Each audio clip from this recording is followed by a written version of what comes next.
Move over, Betty Crocker. There's a new mix in town. Today, we're filling the pantry with more DIY convenience mixes because everything's better when you make it from scratch. Hey guys, it's Jara with Wicked Prepared. Welcome to the channel. Today, I'm sharing my recipes for homemade cookie mixes to replace those pouches that you buy at the grocery store. I love making cookies from scratch, but I don't always have time to do it as often as I'd like. I usually buy the store-bought cookie mixes for recipes that call for them, like my apple streusel cheesecake bars that use an oatmeal cookie mix, or the viral 2-ingredient pumpkin chocolate chip bars that my daughter has been making on repeat lately. These cookie mixes are convenient to have in the pantry, but at $3 a pop, I got sick of buying them pretty quickly. It's super easy to make them yourself. There's been a huge movement towards replacing store-bought commercial packaged foods and mixes with homemade versions. Whether it's to save money or to control the quality of the ingredients that you use, or any other reason that you might do it, it's a very smart swap to make. You're going to get better results and feel better about using your homemade versions. Today I'm sharing 5 different cookie mix recipes, so there's something for everyone. These are not just add water mixes. Like the store-bought versions that they're meant to replace, they require butter and egg to make them up. However, it's always smart to keep long-term shelf-stable butter and egg products like powdered eggs and powdered or canned butter on hand for emergencies and for those times that you just don't have butter and eggs in your fridge. I'll have links down below for those types of items, as well as a really good sale that's going on right now that includes powdered butter. I do have recipes for complete just add water mixes, and I'll link to some of those down below as well. Now, let's get started on these mixes. This first mix is for delicious, classic chocolate chip cookies. I'm going to be storing my mixes in mason jars, but I'm going to start by mixing everything up first, all my dry ingredients in a bowl, and I'm going to have them pre-mixed when I put them in the jars. That's a little bit closer to the cookie mix, and I also think it works a little bit better that way because if you layer the ingredients, which some people do, it can kind of look nicer, but you might end up with, your sugar layers getting all clumped together and things like that. And so I prefer to mix my dry ingredients first. So for the chocolate chip cookies, the basic chocolate chip classic cookies, I'm going to be starting with flour. Now, the best way to measure your flour is really to weigh it. That's how you get the most accurate measurement, because if you are scooping out of a container, you never know how packed or unpacked your flour is going to be. So you can get varying amounts, and that can affect the way your baked goods come out. So sometimes I do weigh my flour. You can weigh it on a regular scale, a regular kitchen scale in your bowl, or you can use something like the Pantry Chic, which is what I have, that kind of automatically dispenses and weighs your ingredients to the right specifications. But in order to show a little bit better what we're doing, I'm just going to be measuring the old-fashioned way. But the better way to measure your flour is to lightly scoop it into your measuring cup and then level it off. Make sure that your flour is kind of fluffed up, lightly spoon it, and then level it. And that's going to make sure that you have the most accurate measurement without actually weighing the flour. Otherwise, you can weigh your flour if you have a scale. I'll put on the screen what the weight is for 1 cup of flour. That's part of the reason that I wanted to get the Pantry Chic, is because I was tired of always having to look up what the measurement was, what weight I was going for, because I never could remember. So the Pantry Chic kind of does it all for me, and it makes it a lot easier. All right, so there's 1 cup. I am adding 1 1/4 cups of flour to this recipe. And for the purpose of these cookie recipes, when I say flour, I'm going to mean all-purpose flour unless I say differently. And the same with sugar. If I just say sugar, I mean regular white granulated sugar. And if I am using brown sugar, I will specify that, and you will be able to see that as well. But those are the 2 sugars I'm going to be using in my cookies, is white granulated sugar and brown. So there's my 1/4 cup. So that's 1 1/4 cups of flour. And next I am going to add my sugars. So I'm adding a 1/4 cup of granulated white sugar. And then I'm going to be adding some brown sugar. I like to keep my brown sugar in these brown sugar keepers. They keep it moist because they have a seal. And they also have a disc built in that you can soak, and that helps keep your brown sugar moist as well. And this one you can actually take out and you use it to pack down your brown sugar, because that's the one thing I missed about keeping my brown sugar just in the bag, is that I used to use my hand against the outside of the bag to pack the brown sugar. But this is much easier and prettier to store on my shelf than just the plain old bag of brown sugar. So I am going to be using a 1/2 cup of the brown sugar. And of course, when you're using brown sugar, it's usually always a packed measurement. So pack that brown sugar down into the cup and level it off and add that to our bowl. I am going to start to kind of whisk this together and combine this before I add the rest of our ingredients. If you see any little clumps of brown sugar that you don't want to be in there, you can always break those up with your fingers if they don't come apart with the whisk. They should break up pretty easily. If you have a clump that doesn't break up, then it might be dried out and you probably want to take that out. It's not going to be a huge deal if we have little clumps, but I just like it to look a little bit uniform. All right, this is looking pretty good. So now I'm going to move on to the final few ingredients in this mixture. I'm adding a half a teaspoon of salt, a half a teaspoon of baking soda. Now with baking soda, I like to pass it through a wire mesh strainer just because if there's any clumps, this will break them up. And if you've ever bitten into a baked good and gotten a clump of baking soda, it's very unpleasant. So I like to make sure that we're not going to have any clumps of baking soda. And finally, I'm going to be adding vanilla powder to this mixture. 1 teaspoon of vanilla powder. Now this is all of the dry ingredients except for the chocolate chips. I'm not sure if that's considered a dry ingredient, but I could mix those right into this because in those pouches of mix, that's how it comes. The chocolate chips are all mixed in. But I am going to layer that one ingredient on the top just for looks, basically. All right, so now that this is well blended, I am going to be putting this into a 1.5 pint jar. You can see this is halfway between a pint and a quart. It's a straight-sided jar. It's just the right size for what we need. You cannot get these from Ball anymore, so a lot of people kind of balk when they see a 1.5 pint jar in a recipe. But Azure Standard does carry these now, so I'll put a link down below. So if you're looking for these jars, you can find them. But if you cannot find or you do not have a 1.5 pint jar, it would be just fine to put it into a quart jar and just let it spread out and stretch its legs a little bit. Let it have the extra space. It will not be a big deal. I am just going to use a canning funnel to get this in here, and I'm going to go ahead and add this mixture to the jar. I'm going to settle that down and get that evened off. And now the last thing I'm going to put in here is my chocolate chips. I'm going to be using 1 cup of chocolate chips. You can use a little bit less, especially if you can't get the full cup into your jar. I used to think that a bag of chocolate chips contained 2 cups of chocolate chips, and maybe it did in the past. Maybe there's been shrinkflation, but I think it's slightly less now. It's like 1 2/3 cups or something. So this is about half of a whole batch of cookies that would use a whole bag of chocolate chips. Since I buy my chocolate chips in bulk, I usually just measure out 2 cups. So I'm going to put 1 cup into this jar. And here is our cookie mix.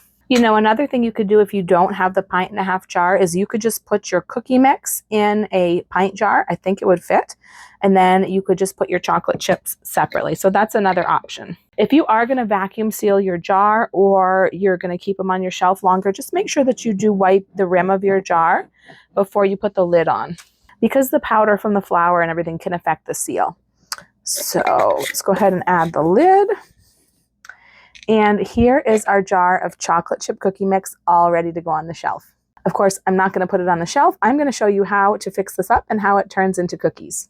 To make the chocolate chip cookies, I'm going to use the KitchenAid. And I got to tell you, the secret to good chocolate chip cookies, or one of the secrets to good chocolate chip cookies, is using half butter and half shortening. Now, I like these Crisco sticks because they have measurements on them for cutting, just like a stick of butter. I really don't like measuring Crisco out of the tub into a measuring cup. So, although if you have a squeegee type of measuring cup, then that's no problem. But I like using these Crisco sticks.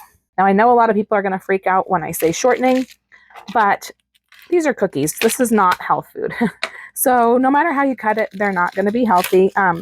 I like the way they come out using half shortening and half butter. It helps them not to flatten out and spread quite so much. And I would rather have really good cookies in moderation every once in a while rather than have healthier cookies that don't taste as good more often. So that's just my philosophy. I know my grandmother's been using Crisco her whole life, and she is 92, I think, 92, and still doing pretty good. So I'm going to be using a 1/4 cup of butter, which is half a stick. This is softened, and then a 1/4 cup of the Crisco, which is going to be right here. I'm going to go ahead and add these to the bowl of my mixer.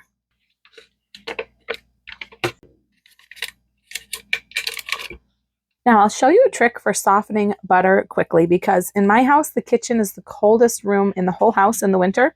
And so it does not soften my butter very well. So all you need is a plate and some sort of a glass that can hold very hot or boiling water. So a mason jar actually works really well. So I've got some water here in my kettle that I heated just shy of boiling. I'm going to go ahead and fill up this glass mason jar.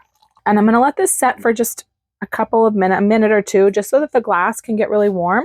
Kind of like preheating a thermos, or if you preheat your coffee mugs or something like that in the morning. All right, so now that this has been sitting and the glass is really hot, I'm going to go ahead and actually going to use something to grab it so I don't burn myself. I'm going to go dump this really quickly in the sink. And in the meantime, I'm going to stand my butter right here in the middle of my plate. All right, so I've got my hot glass. I'm just going to stand it over my stick of butter like that. Just let it set for a few minutes, and that should help soften the butter quickly. When you're making cookies, you want to soften your butter but not melt your butter, because melting the butter actually creates a whole different sort of chemical reaction when the cookie bakes, and it's totally different than using softened butter, and it probably won't give you the results you're hoping for in a cookie. I do have my oven set to 350 degrees. Now I'm going to go ahead and start this mixing just to get this blended and softened up. Now that the fats are all blended together, I'm going to go ahead and add 1 egg. And I'm just going to get this mixed in. Now I am going to add my cookie mix in and mix it gently. Start this off really slow on the lowest speed so it won't poof all over the place. And just let it go until it becomes basically cookie dough. All right, now you can see that it's starting to come together as cookie dough. So I'm going to go ahead and shut that off. All right, so here's my cookie dough, and I've got my cookie sheet. Now you want to use either, I've got 2 of these here, either like a silicone baking mat or some parchment paper on your baking sheet. That's also going to help with the way the cookies come out, help with the spread of the cookies and all of that. I like to use a cookie scoop to scoop my cookies. That makes sure that everything's going to come out the same size, that they're going to bake evenly, and it's just so much easier. This has the nice little markings for where you can put your cookies. When I do them myself, I usually offset them like that. All right, my oven is set to 350. I'm going to go ahead and stick these in for, it's going to be probably 8 to 10 minutes. I'm going to check them after 8 minutes and see how they're looking. I'll see you back when they're done.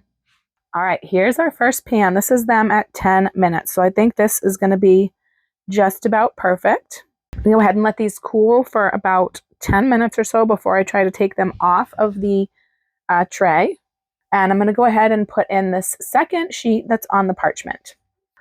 All right, here is batch 2. You can see I do think they look a little bit different on the parchment. I think they spread a little bit more on the parchment, but they still look delicious and perfect. So once again, I'm going to let these cool for about 10 minutes, and then I'm going to move them onto the cooling rack.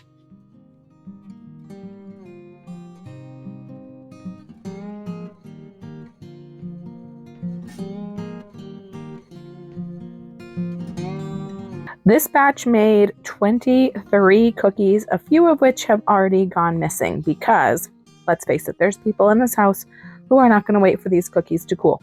So basically, I would say 2 dozen cookies, but I must have made one a little bit too big, so I got 23. Not bad at all.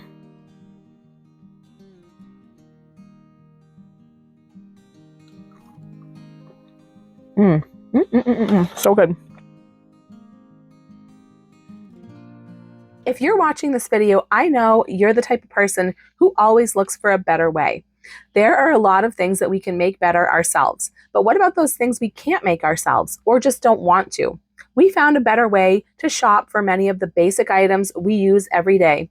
Better, safer products that are made in America to very high standards by a company with morals and values that match ours. Who cares about serving people more than they care about the almighty dollar? It's our money spent smarter. To learn more, go to shopabetterway.com. Now let's get back to those cookies. The next mix is a classic sugar cookie. This is a no-roll sugar cookie, so it's not cut-out shaped cookies. We're not going to have to worry about any of that or chilling the dough or any of that fussy stuff. These cookies are super easy, but they're also delicious and festive at the same time. For this one, I am using a quart-sized jar, a wide-mouth quart jar, but once again, I am going to start by mixing my ingredients together in a bowl. And I'm going to start with the flour. I'm going to be doing 2 1/3 cups of flour, all-purpose flour. There's 1, 2, and 1/3 cup. So 2 1/3 cups of flour. And next I'm adding my sugar and 1 cup of sugar, white granulated sugar. I'm doing 2 teaspoons of the vanilla powder and a 1/2 teaspoon of baking soda. Make sure when you're doing your cookies that you pay attention to whether the recipe is calling for baking soda or baking powder. Now, usually cookies quite often tend to call for baking soda. Sometimes it will call for both or baking powder, but pay attention because they are different and they do provide different results. I'm using 1/2 teaspoon of baking soda, and once again, I'm just going to pass it through my wire mesh strainer, make sure there's no clumps. Now that is it for our dry ingredients mixture. So I'm going to go ahead and blend this together. Blend it well and break up any clumps that I see of sugar or anything like that that I think needs to be broken up.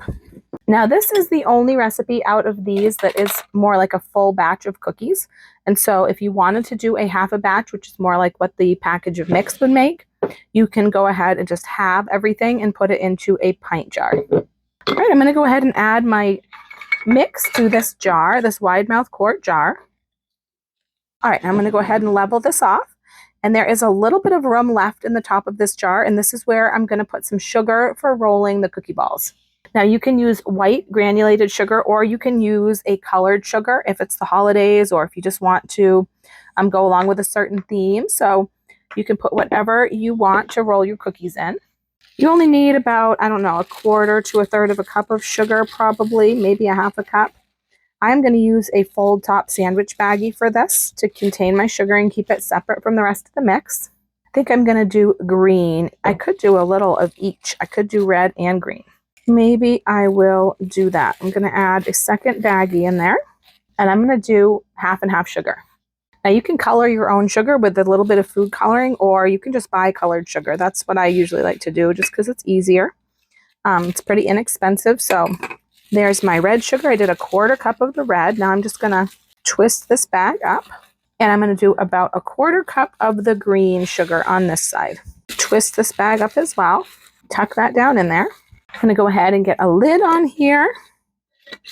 And now our sugar cookie mix is ready to go. The sugar cookies are the only cookies today where I'm using pure butter and not a combination of butter and shortening. And remember, this is like a full recipe of the sugar cookies. If you wanted the half recipe, like the Betty Crocker mix, you would want to cut this in half and put it in a pint jar. So I'm going to be using a full cup of butter today, which is 2 sticks. This has softened up very nicely, as you can see. I'm going to go ahead and put both sticks of butter in my mixer. All right, so now that I've got my 2 sticks of softened butter in here, beating these with the KitchenAid until they are all completely smooth. And now I'm going to go ahead and add 1 egg to this mixture. I am going to scrape the edges down a time or 2 in this process. Now it's not going to mix up exactly the same way that it would if we had blended the sugar in with the butter. It's going to look a little bit different, but it's going to be okay. As long as the butter's mixed up and the eggs are mixed up, it's going to be just fine. So now I'm just going to go ahead and open up this jar, and I'm going to remove these 2 bags of sugar, which are for decorating the cookie balls. And set those aside, and I'm just going to go ahead and add this cookie mix in slowly as the mixer is running. They do sell a little chute that makes this a lot easier. I don't have one, but I'd like to get one, so I will link it down below so you can see what I'm talking about. All right, now I've just got to let this go until we've got a cookie dough. Once everything, the powder's all kind of incorporated, I can raise the speed a bit. I'm going to take just a second to scrape the bottom of the bowl real quick. If you're using a KitchenAid or any other brand of mixer, do take a minute to scrape not only the bottom of the bowl, but also the beater here, because that way you're going to get up any floury bits from the bottom of the bowl and any, butter and egg heavy bits from the beater so that you don't miss out on anything in your dough. If you don't have a mixer, that's okay. I grew up in a house without electricity, and my mother made lots and lots of homemade cookies with just a bowl and a wooden spoon. All right, now this has come together into our cookie dough, and we're ready to form it into cookies. All right, so here we've got our sugar cookie dough. I've got another cookie sheet I'm going to lay out here, and another baking sheet for the top. And then, of course, I've got my 2 colored sugars. Now, we could put these out into a bowl, but I think we can just roll the dough balls right inside the bags and not have to dirty up an extra bowl. I have raised my oven temp to 375. I'm going to go ahead and get scoops of this dough and just roll it between my hands and make it into as close to a circle as I can. And then I'm just going to roll it in the sugar.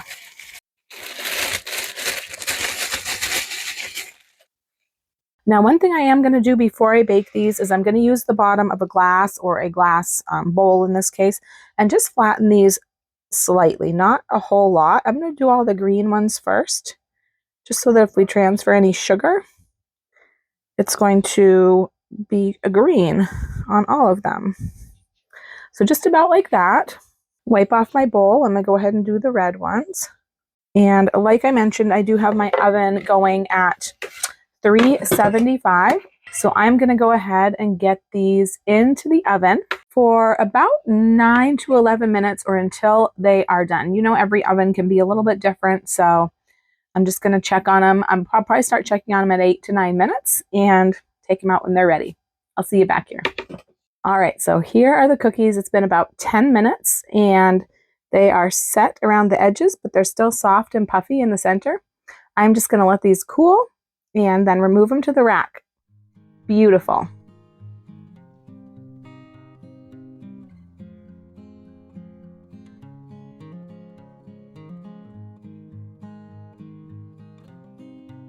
First batch out of the oven. These are perfect sugar cookies. They are crispy around the outside and soft and tender on the inside. So good. Next, I'm making a classic oatmeal cookie mix. These cozy, nostalgic cookies are delicious and comforting with classic oatmeal flavor. This one is also going to be in a 1.5 pint jar. But once again, I'm going to go ahead and mix my ingredients up in a bowl first. Starting with the flour, I'm doing 3/4 cup of flour. And if you do not have a set of measuring cup that includes a 3/4 cup, it's very handy to have. I was super excited when I got this set because it has some of the odd sets. So it has 2/3 cup, a 3/4 cup, things like that. So I'll link this down below if it's still available in case anybody is looking for a set like this. Would make a great gift for yourself or anyone who loves to cook. All right, so 3/4 cup of flour. I'm doing a 1/2 teaspoon of baking soda. Next, I'm doing my brown sugar, a 1/2 cup of the packed brown sugar. Next, a 1/4 cup of white sugar. I'm doing a 1/2 teaspoon of vanilla powder, a 1/4 teaspoon of salt, and a 1/2 teaspoon of cinnamon.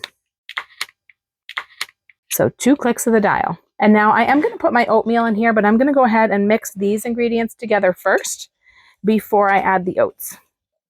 All right, that looks pretty good. Now I'm going to go ahead and add my oats. Now you can either use old-fashioned or quick cooking oats. You can use either one. It doesn't really matter. I'm going to go ahead and use quick oats in this batch, and then in a later batch, I will use old-fashioned oats. So you can kind of see the difference. But really, it's personal preference. It's whatever your family likes or whatever you happen to have on hand. Both of them work just fine. All right, so here are my quick oats, and I'm going to use 1 1/4 cups. So there's 1 cup and a 1/4 cup. All right, now I'm just going to go ahead and mix this all together, blend this as well as I can with the oats, and that is looking pretty good. It does not have to be perfect. All right, now I'm just going to go ahead and get this mix into the jar. Ooh, that smells so good and cinnamony. I'm just going to go ahead and add my lid, and our oatmeal cookie mix is all ready to go on the shelf. There was quite a bit of empty space left in the 1.5 pint jar, so I realized that this one would actually fit in a pint jar. just barely, but it fits. So you can use a pint jar or double this batch and put it in a quart jar.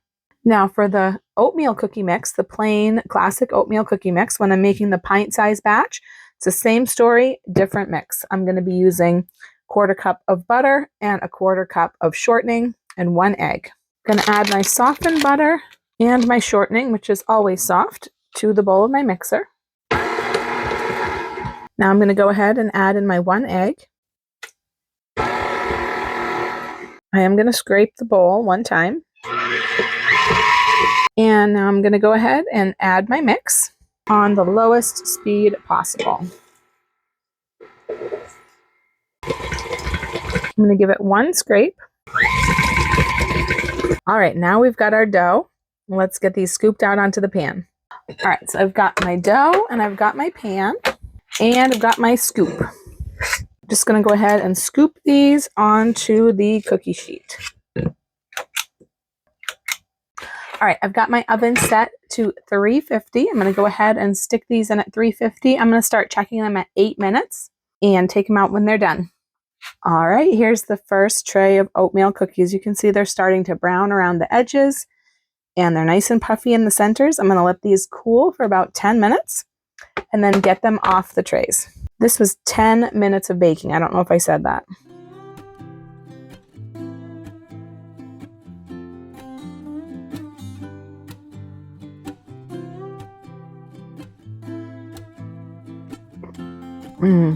Delish.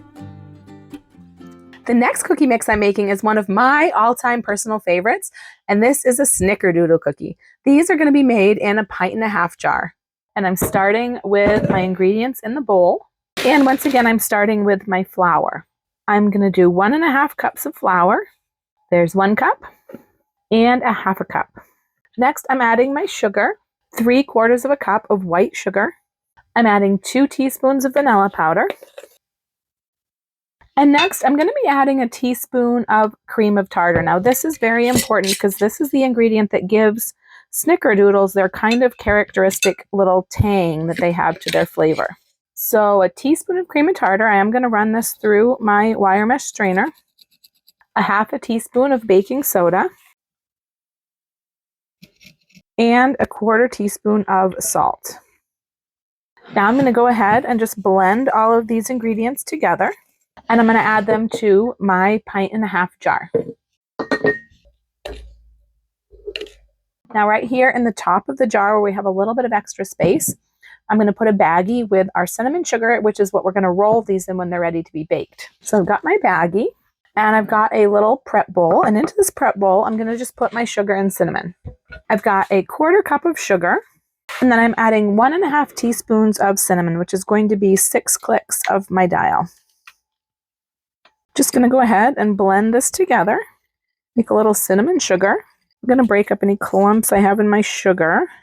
Now I'm just going to go ahead and add this to my baggie. And I'm just going to twist this up a little bit and seal it in the top of the jar.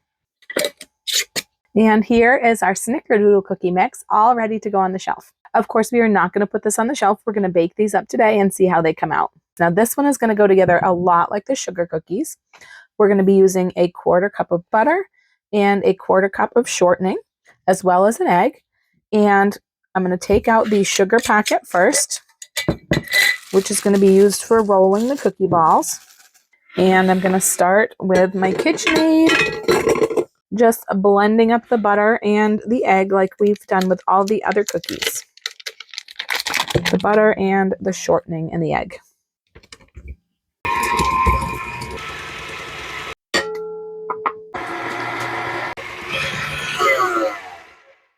And now I'm going to dump in my mix. And I am going to scrape this one as well, just to make sure I get all the powdery bits off the bottom of the bowl and the buttery bits off of the beater. All right, there we've got a good dough. So now I'm just going to take the dough and I'm going to basically do the same process with this that I did with the sugar cookies, except I'm going to use our cinnamon sugar instead of the colored sugar. So I've got my cookie scoop, roll up a nice ball, and toss it around in the cinnamon sugar until it's all nice and coated. Go ahead and place it on the pan. Repeat, repeat, repeat. All right, I'm going to go ahead and do the same thing that I did with the sugar cookies, just flatten them ever so slightly. This also helps keep them from rolling off the pan as you're carrying it to the oven, which is never a good thing.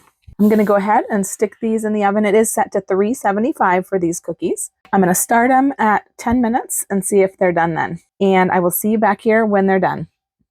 All right, here are the Snickerdoodles fresh out of the oven. They're a little bit browned and firm around the edges, nice and soft in the center, ready to cool for a few minutes on the tray and then go to the rack.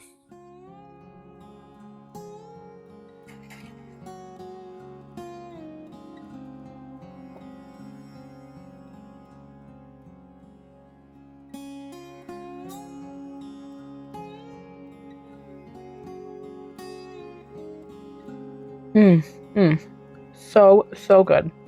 One of my favorite cookies of all time.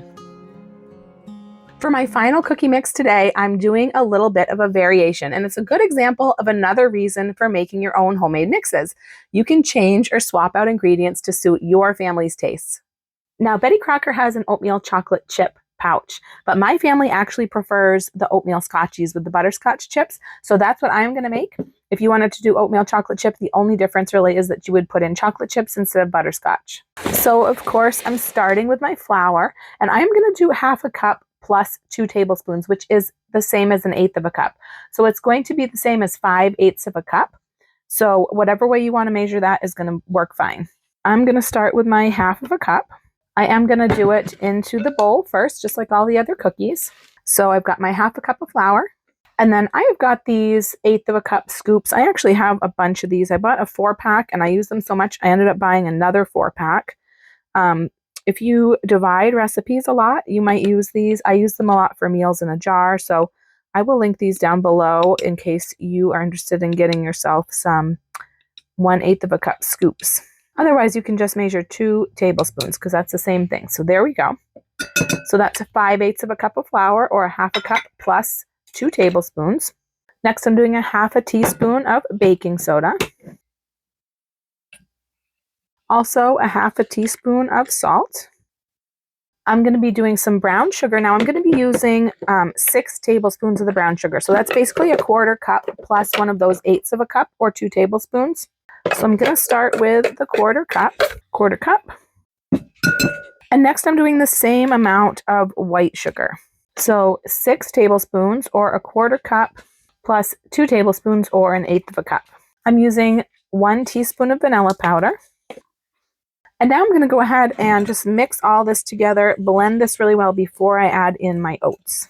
All right, so that's looking pretty good. And in this mix, I'm going to go ahead and use old-fashioned oats. So these oats, I'm going to use 1.5 cups. There's 1 cup and a half a cup. Now I'm just going to blend this all together as well as I can. And I'm going to go ahead and put this mixture into my quart-sized jar. All right, go ahead and tap this down. And now I'm going to add my butterscotch chips. And I'm not going to put them in a separate bag. I'm just adding them in here on the top. So I am adding 1 cup of butterscotch chips to the top of the jar. There we go. And our oatmeal scotchies are all ready to go. Cookie mixes like these make great gifts, and there's lots of different things you can do to make them more festive. I'm going to show you just one really simple thing that you can do. I got these cupcake wrappers at Dollar Tree, and you could get cupcake wrappers anywhere. These are some Christmas ones, and you can just spread this out over the lid before you add your ring. And it is not going to stick out the edges at all. It's just going to make the top look super festive. I think that is really, really cute. And then, of course, you're going to want to hang some kind of a tag on here that's going to tell the person what's in the jar and how to prepare it. So something with a little bit of instructions on it. And you could also put a little teeny ornament or something like that that you hang with the tag.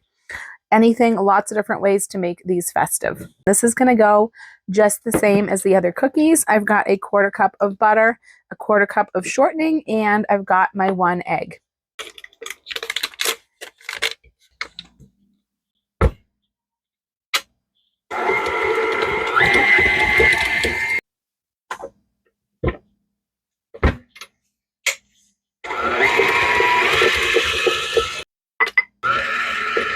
Now that my butter and eggs are blended, I'm going to go ahead and add my mix. Just start this on the slowest speed until most of the powder is incorporated. Then I can get it sped up a little bit. I'm going to get this scraped one time. All right, now we've got our dough ready to go.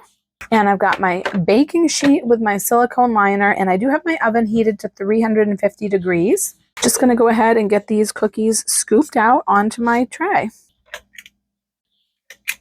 You can see these cookies have a little chunkier of a look to them. Of course, I did use the whole oats or the old-fashioned oats rather than the quick oats in these. And these have the addition of the butterscotch chips. All right, here's the first tray of cookies all ready to go in the oven. I'm going to put these in at 350 and I'm going to start checking them at 8 minutes. All right, here is that first batch of oatmeal scotchies. Browned around the edges, soft and puffy in the center. These are perfect. I'm going to cool them for 10 minutes or so on the trays, then move them onto my cooling rack.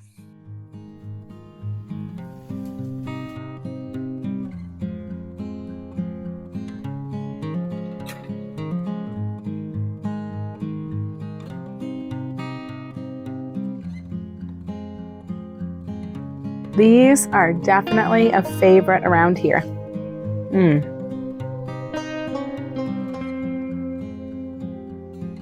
These cookies all came out so amazingly delicious, and once you have the mixes all made up, fixing the cookies is a snap. Take an afternoon to get out your ingredients and whip up these mixes in bulk. They all use many common ingredients, and most of the ingredients are inexpensive and easy to find at any grocery store. The one exception to this is probably the vanilla powder. I get that on Amazon, and I will put a link to that down below for anyone who's looking for that. I'll also put links to shelf-stable butter and egg products so you can make sure your pantry is prepared no matter what. With the exception of the sugar cookie mix in the quart jar, all of the recipes I showed today are approximately the equivalent of 1 bag of Betty Crocker cookie mix. You can divide that sugar cookie mix in half and put it in a pint jar to approximate 1 bag of mix if you need to. Of course, you don't have to use jars to store these mixes in if you don't want to. I like the protection and the aesthetic of the mason jars, but you can use something like freezer bags if you prefer. Here are some of my tips for getting the best results when you make cookies. You saw some of the tricks of the trade that I used in making these cookies. A cookie scoop makes uniform size and shape cookies that are going to bake up evenly. You might have also noticed that I used insulated baking sheets. This helps to ensure that the cookies don't brown too much or burn on the bottom, and it helps control the spread of the cookies as they bake. I also like to use those silicone baking liners. Parchment paper is another option that I showed as well. I do think the silicone gives an even better result, and they're reusable time and time again, so that's going to save you money in the long run. I'll link to all of the products that I used down below for you. I used large eggs in these recipes when I made them up, and I'm also pretty meticulous about scraping every little bit of butter and shortening off of the wrappers and into the bowl, and scraping the bowl and beaters at least once during the mixing process to make sure that all of the ingredients get incorporated. Like I mentioned, I think that half butter and half shortening gives the best results for most types of cookies, but if you just can't do the shortening, you could do any of these recipes with all butter. Often refrigerating the cookie dough before baking improves the cookie result, but these recipes all did fine without that step. Maybe it's just my really cold kitchen that makes the difference. Of course, these really are all a matter of personal preference. Some people prefer their cookies spread thin and baked crispy. I'd love to hear your best cookie baking tips down in the comments and what you think makes the best cookie. Also, let me know what your favorite cookie is and if you'd like to see more cookie mix recipes in the future. Be sure to join my Meal in a Jar group on Facebook, as well as subscribing to the channel here on YouTube so that you don't miss any future recipes. If you want to keep up on the best deals and coupon codes for shelf-stable ingredients, You can join our sale alert service by texting alert to my number that I'll put on the screen for you. I try to keep those texts to about 2 to 3 texts a month. So if you're a diehard bargain hunter who doesn't want to miss a deal and you can ignore any messages that you're not interested in, you can join my insider club by texting insider to that same number. I might send 2 to 3 texts a week to my insiders. If at any time you decide you want to cut down on the messages you get from me, just send me a text and let me know, because if you text stop, you'll be removed from all my lists completely and you won't get any messages from me at all, including things like recipes or responses to questions that you might have. And that makes me really sad. And of course, look down below the video and click where it says more to find links to printable recipes and anything else that you saw or heard about in the video. If you made it all the way to the end of the video, leave me a cookie emoji down in the comments and check out this video next for some more holiday treats in jars. I'm Jara with Wicked Prepared. Survive today, thrive tomorrow. We'll see you next time.